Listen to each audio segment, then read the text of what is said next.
నమస్తే, welcome to Andhraprabha. నేను మనస్విని. భారత ప్రధాని నరేంద్ర మోదీ ఇజ్రాయెల్లో మరోసారి అడుగుపెట్టనున్నారు. దాదాపు 9 ఏళ్ల తర్వాత, అది కూడా గాజా యుద్ధం ముగిసిన తర్వాత చేస్తున్న ఈ పర్యటన చాలా ఆసక్తికరంగా మారింది. మధ్య ప్రాచ్యంలో ఉద్రిక్తతలు కొనసాగుతున్న సమయంలో ఈ పర్యటన ప్రాధాన్యతను సంతరించుకుంది. ఒకప్పుడు రహస్యమిత్రుడిగా ఉన్న ఇజ్రాయెల్ స్నేహాన్ని మోదీ సరికొత్త శిఖరాలకు చేర్చుతున్నారనే చెప్పుకోవచ్చు. నిజానికి ఇజ్రాయెల్ ప్రధాని భారత్కు రావాల్సి ఉంది, కానీ అనూహ్యంగా మోదీనే ఆ దేశ పర్యటనకు వెళ్తున్నారు. తద్వారా ప్రపంచ దేశాలకు ఒక స్ట్రాంగ్ మెసేజ్ ఇవ్వాలని మోదీ ప్రయత్నం చేస్తున్నట్లు కనిపిస్తోంది. మరి ఆ మెసేజ్ ఏంటి? ఇజ్రాయెల్ పర్యటనకు ఎందుకు వెళ్తున్నారు? అక్కడ జరగబోయే ఒప్పందాలేంటి?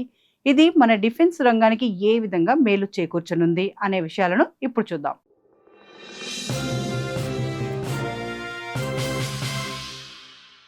అన్ని సజావుగా కొనసాగితే ఫిబ్రవరి 25న ప్రధాని మోదీ ఇజ్రాయెల్ పర్యటనకు వెళ్తున్నారు. గతంలో తొలిసారిగా 2017లో భారత ప్రధానిగా ఉన్న మోదీ ఇజ్రాయెల్లో పర్యటించారు.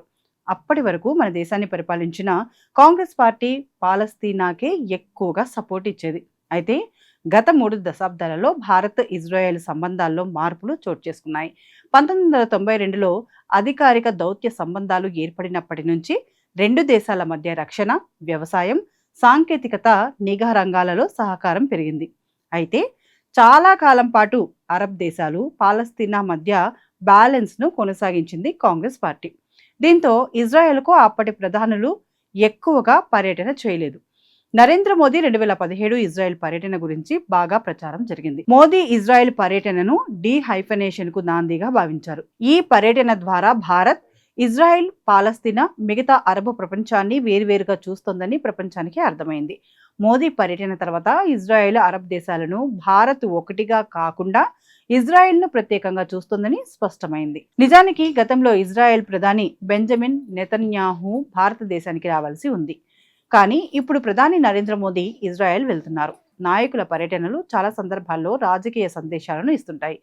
కొన్నిసార్లు ప్రపంచానికి వార్నింగ్ ఇచ్చేందుకు ఉపయోగపడతాయి. పశ్చిమాసియాలో కొనసాగుతున్న ఉద్రిక్త పరిస్థితుల నేపథ్యంలో ఈ ప్రాంతంలో జరుగుతున్న పరిణామాల మధ్య సమావేశాలు, చర్చలు అవసరం కాబట్టి నేతన్యాహు భారత్కి రావడానికి బదులుగా ప్రధానమంత్రి మోదీ ఇజ్రాయెల్ను సందర్శించడం మరింత అనుకూలంగా మారుతుంది.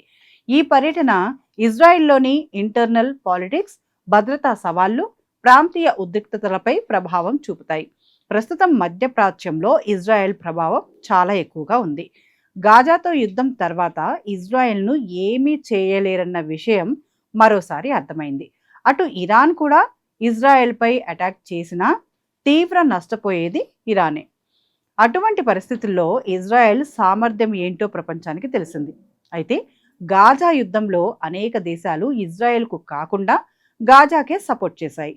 అక్కడ మానవతా కోణంలో ఆలోచించాలని, అమాయకుల ప్రాణాలను పొట్టన పెట్టుకోవడం ఏంటని ప్రశ్నించాయి.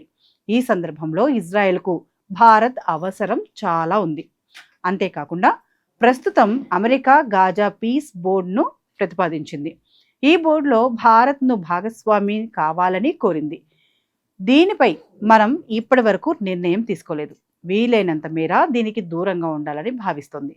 అందుకే గాజా బోర్డుపై కూడా ఇజ్రాయెల్తో చర్చించి మరింత దూరంగా ఉంటామని ఒప్పించే అవకాశం ఉంది. వీటితో పాటు ఇజ్రాయెల్కు సంబంధించిన డిఫెన్స్ కంపెనీలు భారత్కు తరలి రావడానికి ఈ పర్యటన చాలా కీలకంగా మారుతుందని చెప్పుకోవచ్చు.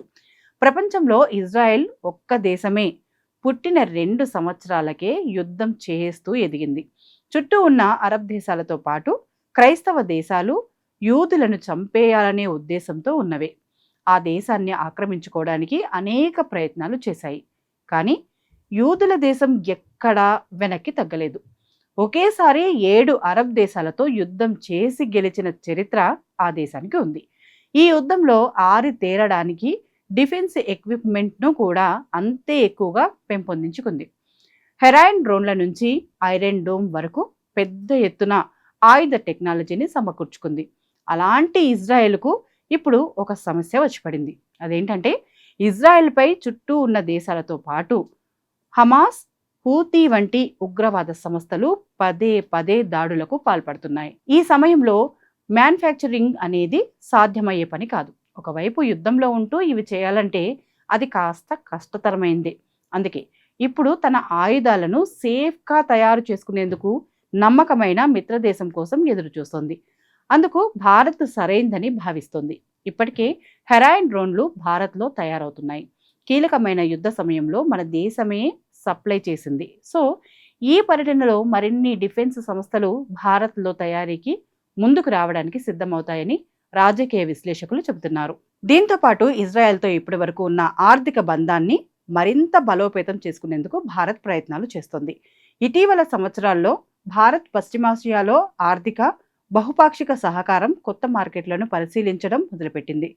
భారత్, ఇజ్రాయెల్, యుఏఈ, అమెరికాలతో కూడిన I2U2 కూటమిని ఏర్పాటు చేసింది. అంతేకాకుండా India, middle east, Europe economic కారిడార్ను చైనా బెల్ట్ అండ్ రోడ్ ఇనిషియేటివ్కు ప్రత్యామ్నాయంగా మార్చేందుకు చూస్తున్నారు. I2U2, IMEEC వంటి ఫ్రేమ్వర్క్లను ముందుకు తీసుకెళ్లడం అవసరం.